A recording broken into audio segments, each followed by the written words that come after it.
It moved from England to the U.S.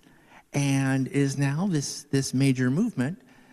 This year, they're doing another round of this, and they're talking about, there's various health concerns and, women's health care and all these things. But they're also trying to make sure people understand it's a diverse group. Unlike various groups in England who are very much, I'm sorry, you're trans. They're like, look, you're lesbians, you're bi, you're trans, you're, non-binary, you're part of the culture, but you may not actually be a lesbian yourself. They're like, that's perfectly fine. You can be part of this organization. You can bring visibility to this sapphic culture so people can see it and people will understand it's not the stereotype, that it's more than that. And that's what Lesbian Day of Visibility and Lesbian Visibility Week is all about. Just seeing people for who they actually are as opposed to how the media wants to present us. Thank you.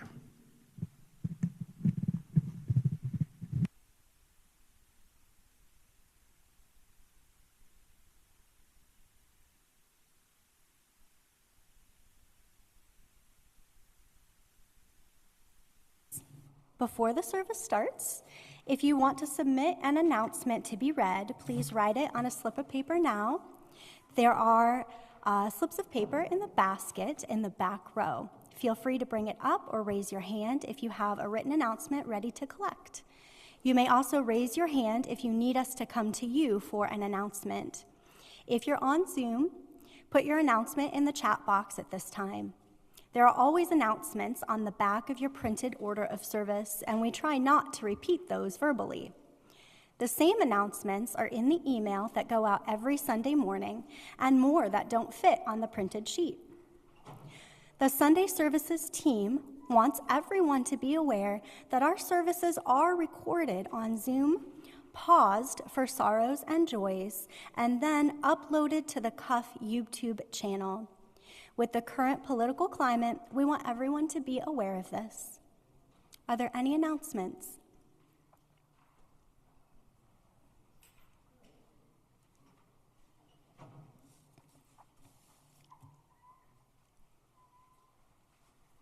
Then just be sure to check out the ones on the back of your order of service. No? Okay, great. All right then. Please center yourselves with the music of our prelude.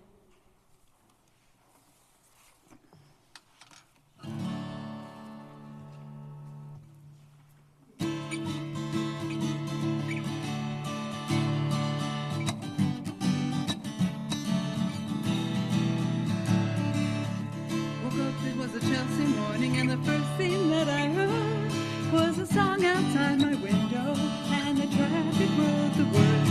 It came a-ringing up like Christmas bells, wrapping up like high band drums. Whoa, won't you stay? We'll put on the day, and we'll wear it till the night comes. Woke up, it was a Chelsea morning, and the first thing that I saw was the sun through yellow curtains and a rainbow on my wall. Red, green, and gold to welcome you, crimson crystal beads to beckon. Whoa, won't you stay? We'll put on the day and do every second. When the curtains open on the porch of the day, and the streets are paved with passers-by, and pigeons fly and papers lie waiting to blow away.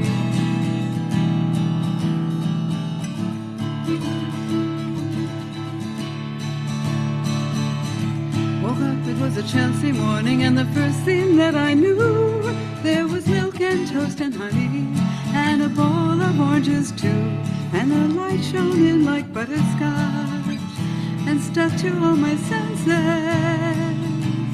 Whoa, won't you stay? We'll put on the day and we'll talk in present tenses. When the curtain closes and the rainbow runs miles away. I will bring you incense out at night, by candlelight, by true light, if only you will stay. Oh, my friends, now won't you stay?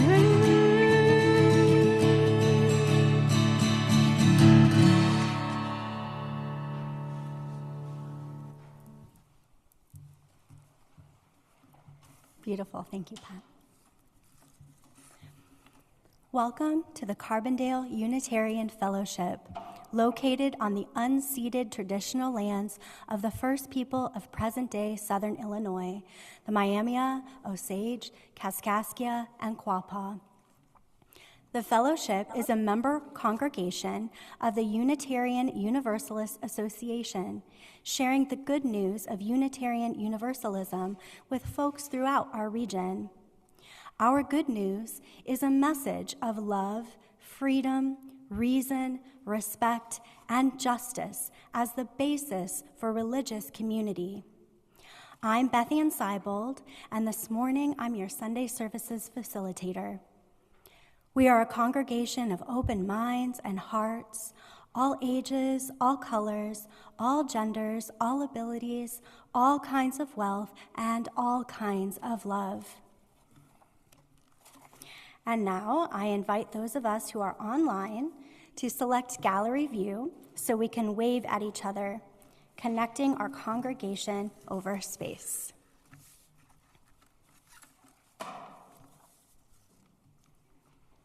We'll do that.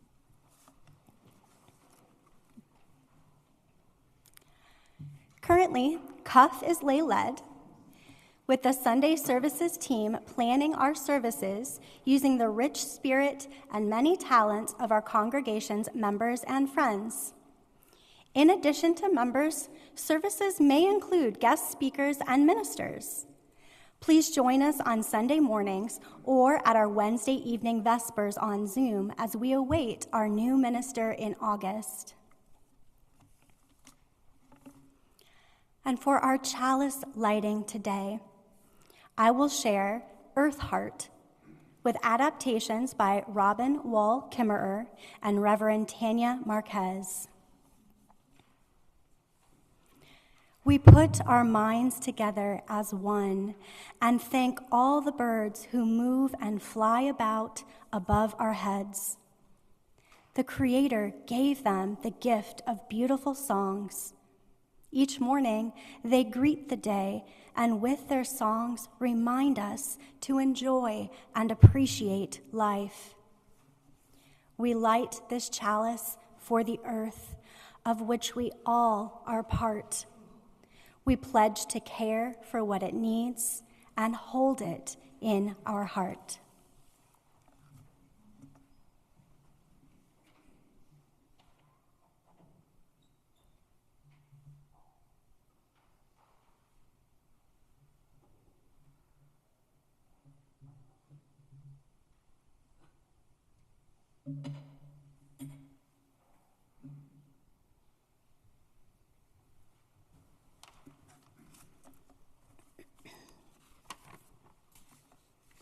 Our chalice is lit, and now with intention, Wade puts a pebble in our bowl of water, letting it ripple out beyond our knowing.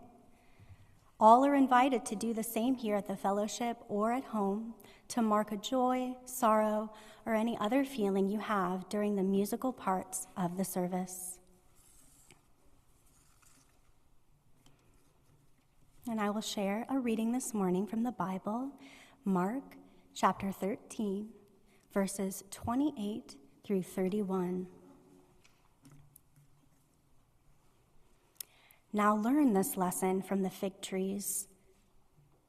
As soon as its twigs get tender and its leaves come out, you know that summer is near. Even so, when you see these things happen, you know that it is near, right at the door. Truly, I tell you, this generation will certainly not pass away until all these things have happened. Heaven and earth will pass away, but my words will never pass away.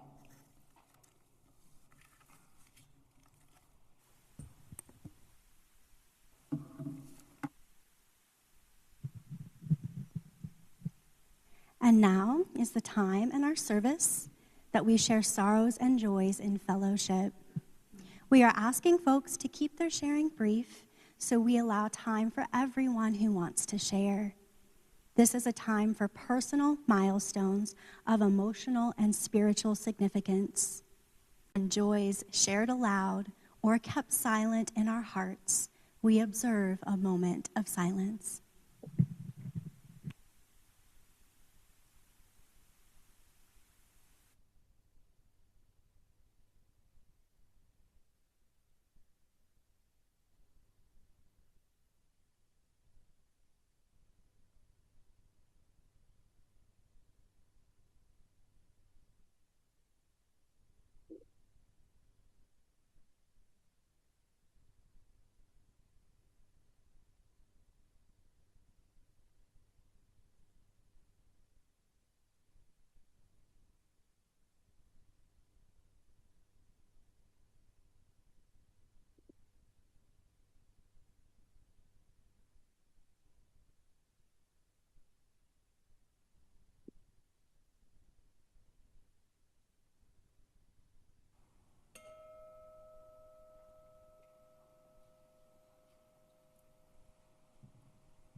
In our fellowship, we share so many things: time, efforts, talents, spirit, and money.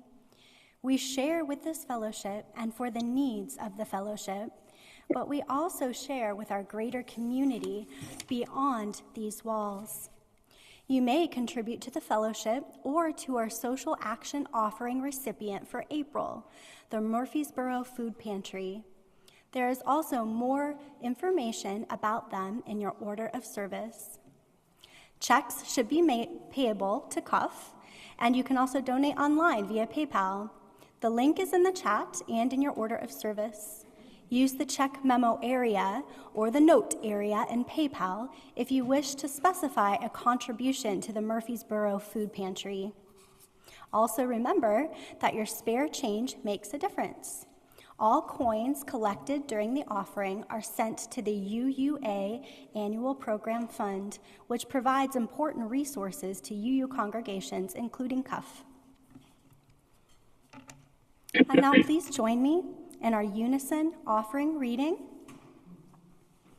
Words are in your order of service and on the screen. Spirit of life, who pulses in every act of kindness, every offering of time, care, and coin, remind us that generosity and trust in possibility is a holy practice. Let us remember that we belong to one another as kin. May our giving be rooted in trust in abundance and community, and to this sacred place. Your contributions in all forms are gratefully received.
The Crocuses by Frances Ellen Watkins Harper.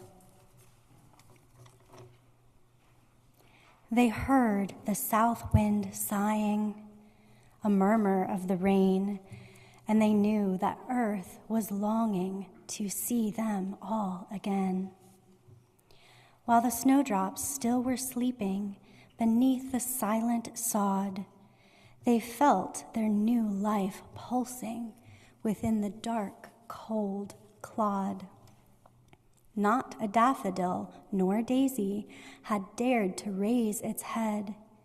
Not a fair-haired dandelion peeped timid from its bed. Though a tremor of the winter did shiver through them run, yet they lifted up their foreheads to greet the vernal sun.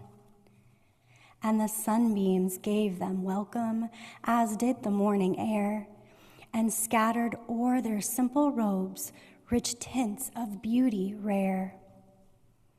Soon a host of lovely flowers from vales and woodlands burst, but in all that fair procession the crocuses were first. First to weave for earth a chaplet, to crown her dear old head, and to beauty the pathway where winter still did tread.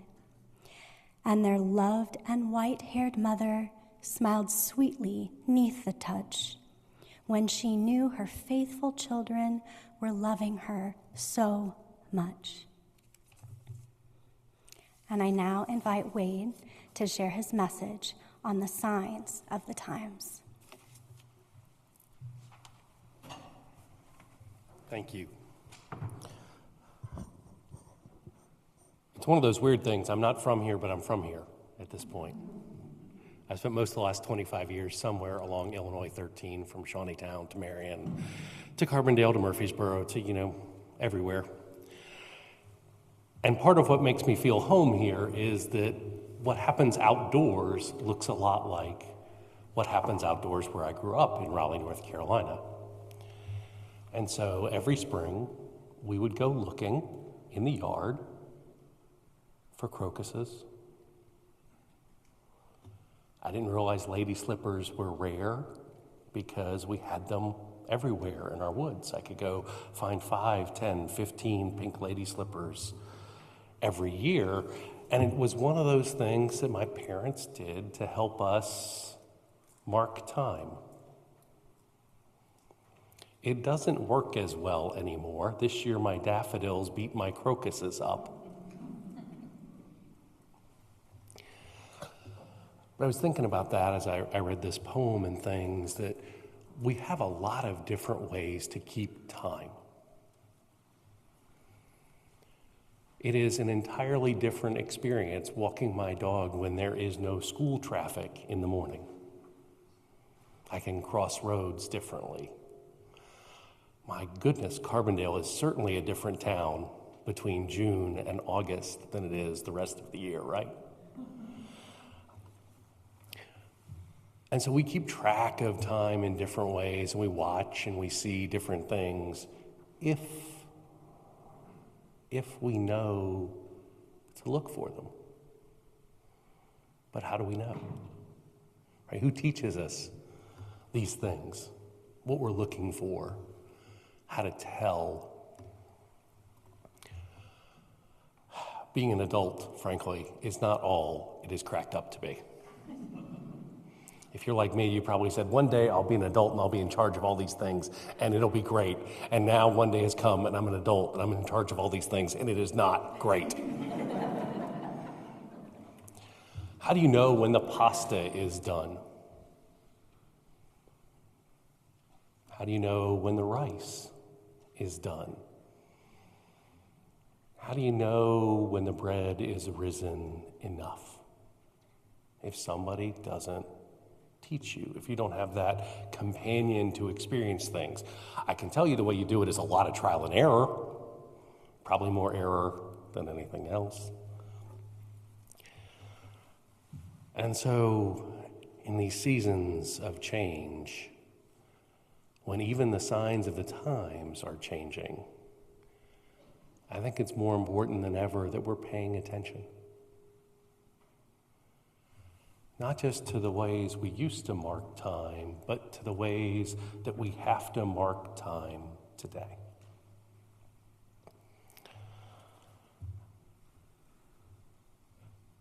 I am old enough to remember when if you wanted air conditioning in your car, you had to buy the Southern States package. And when the answer was open the windows or roll down the windows, not turn up the air conditioning.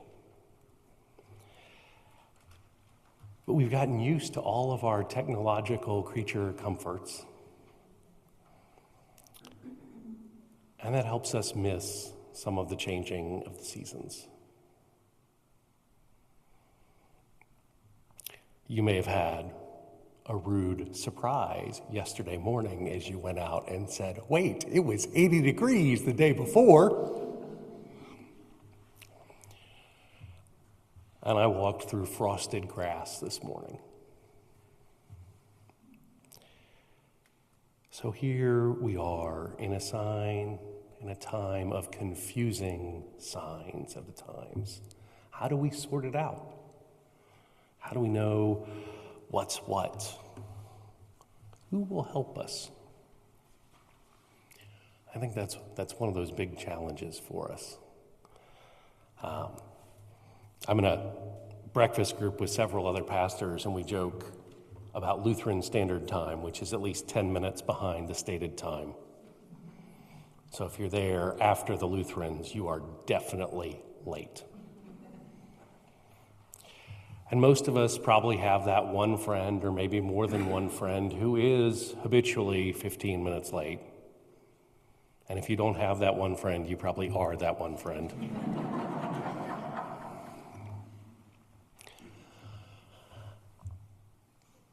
And so we mark times in all these weird, different ways. We mark it by school years. We mark it by work days. We mark it by the calendar of our children, and birthdays and anniversaries, the ones that are celebrations and the ones that are losses.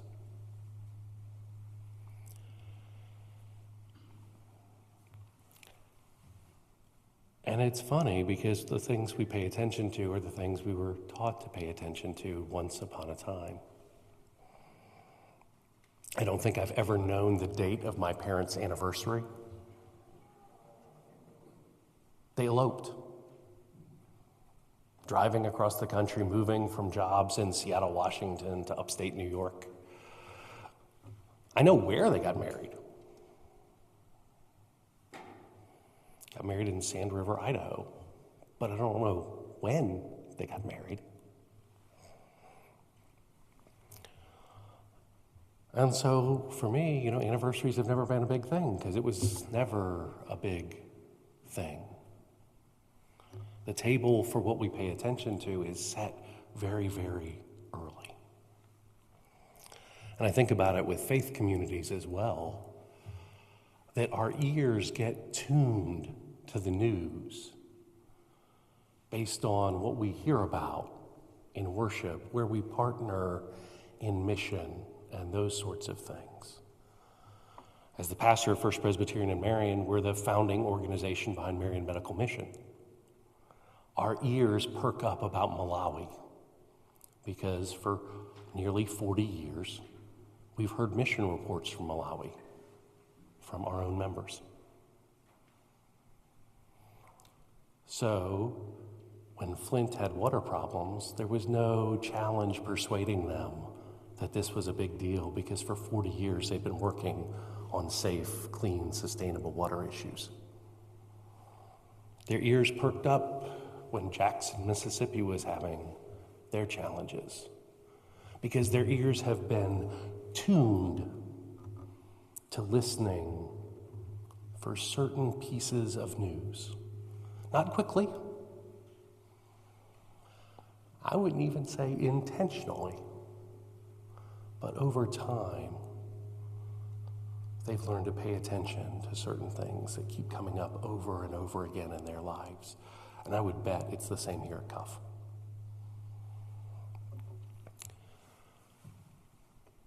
But that brings this question: as times change, as congregations go through transitions, what are we paying attention to?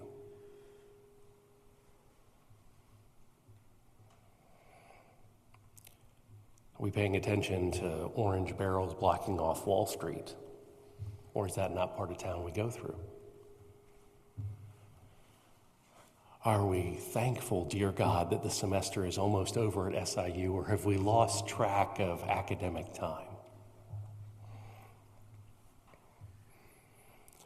Do we even know what season it is outside, where the high is 44 one day and 89 the next day? I think what we're paying attention to changes things a lot.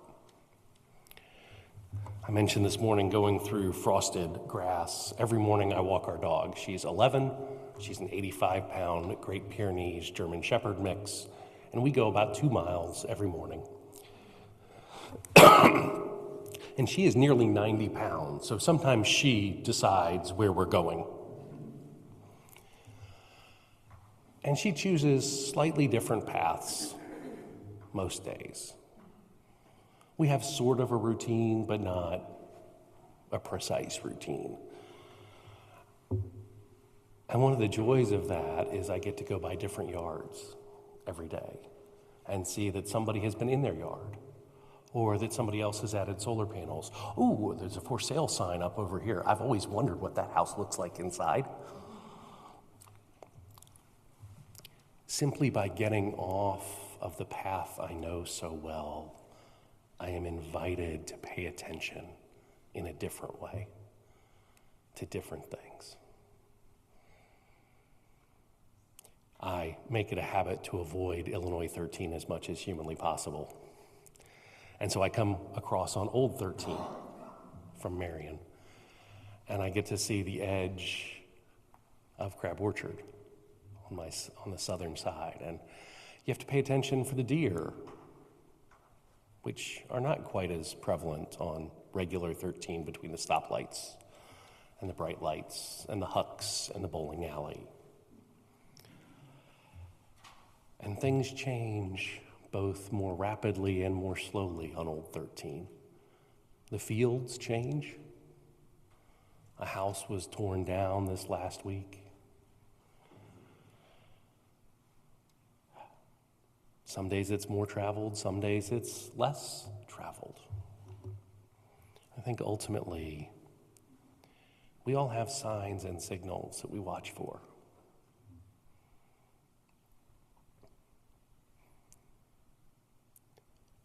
But are we watching for new signs and signals? Are we paying attention to new things as they come up? My azaleas are blooming. My tulips are already dead.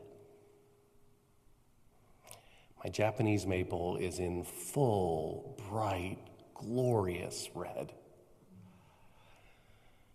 And my dandelions are prevalent.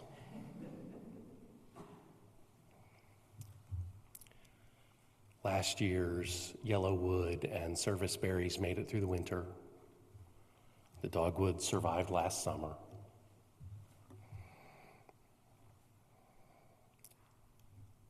There's a path worn through the yard in the grass where the dog and I walk often enough that we have worn a path through the yard.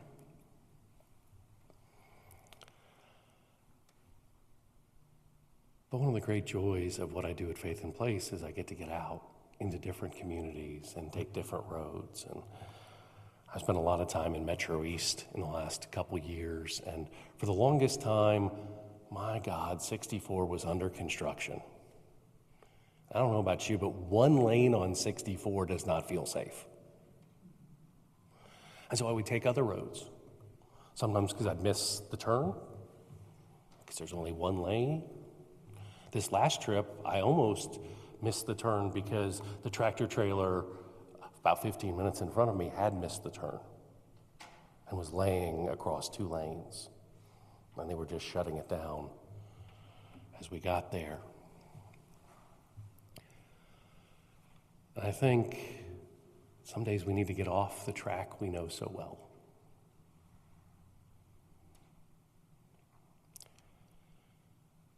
Every now and then I really mess with the dog's head and we do the walk in reverse order.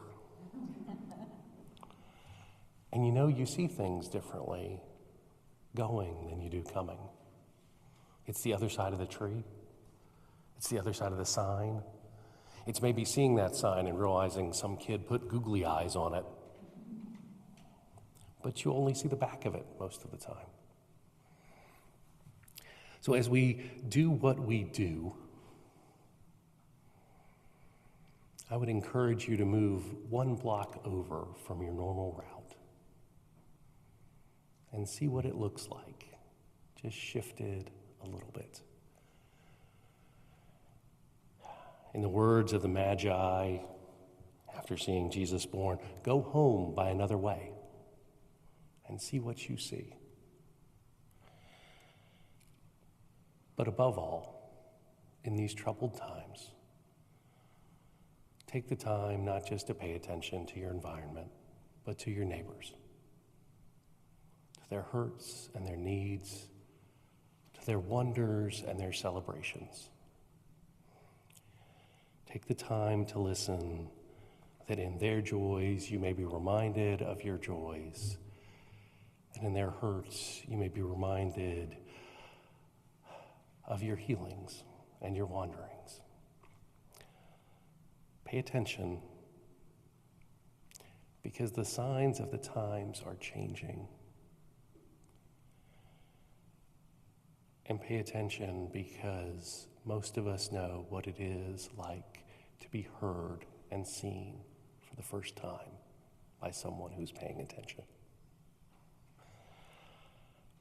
I don't know that the crocuses and the lady slippers celebrated when we found them in the woods growing up, but I do know that one person noticing me has been enough to make all the difference. Thank you.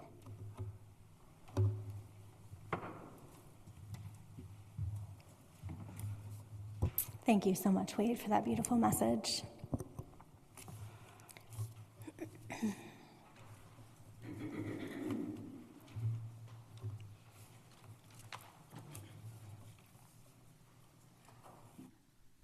This song is about signs of the times. And I invite you to sing, if you don't know the lyrics to the verses, definitely sing along in the chorus because it's one that everybody knows.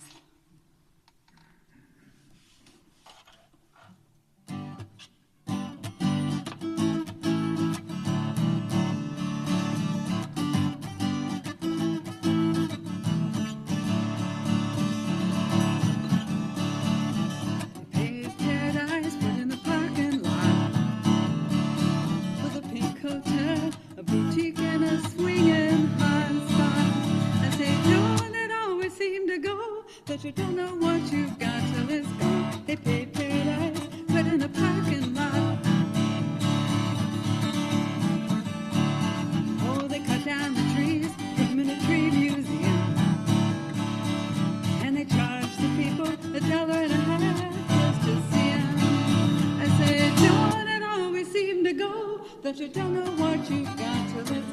They paved paradise, put in a parking lot.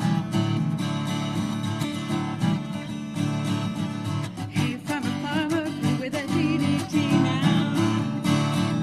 Leave the spots on the apples, but save me the birds and the bees. Please, don't it always seem to go that you don't know what you've got till it's gone. They paved paradise, put in a parking lot. Late last night, I heard that screen door slam, and a big yellow taxi come and took away my old man. I say, don't it always seem to go that you don't know what you've got till it's gone. They paved paradise, put in a parking lot. I say, don't it always seem to go that you don't know what you've got till it's gone. Oh, they paved paradise, put in a parking lot.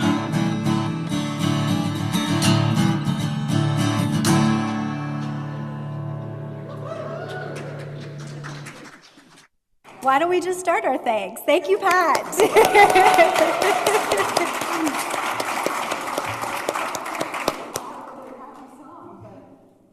To sing it because it's fun. And let's thank Wade again for his message. Thanks to Heather for telling us about Lesbian Visibility Week. Thank you to Bill, our AV host, and Dawn and Miriam for greeting. And thank you for letting me be your facilitator this morning. I appreciate you. And we would like to take a quick moment to remind you before the benediction to ask people to please put any hymnals back on the chairs when you are leaving and take anything that you brought in with you out. That really helps us keep things clean. Thank you. And now, please rise as you are willing and able, and hold hands or hold your palms out for our benediction. Gratitude by Brian Tracy and A.A. Milne. Develop an attitude of gratitude and give thanks for everything that happens to you, knowing that every step forward is a step toward achieving something bigger and better than your current situation. Piglet noticed that even though he had a very small heart, it could hold a rather large amount of gratitude. Blessed be. Go in peace with love for justice. Thank you.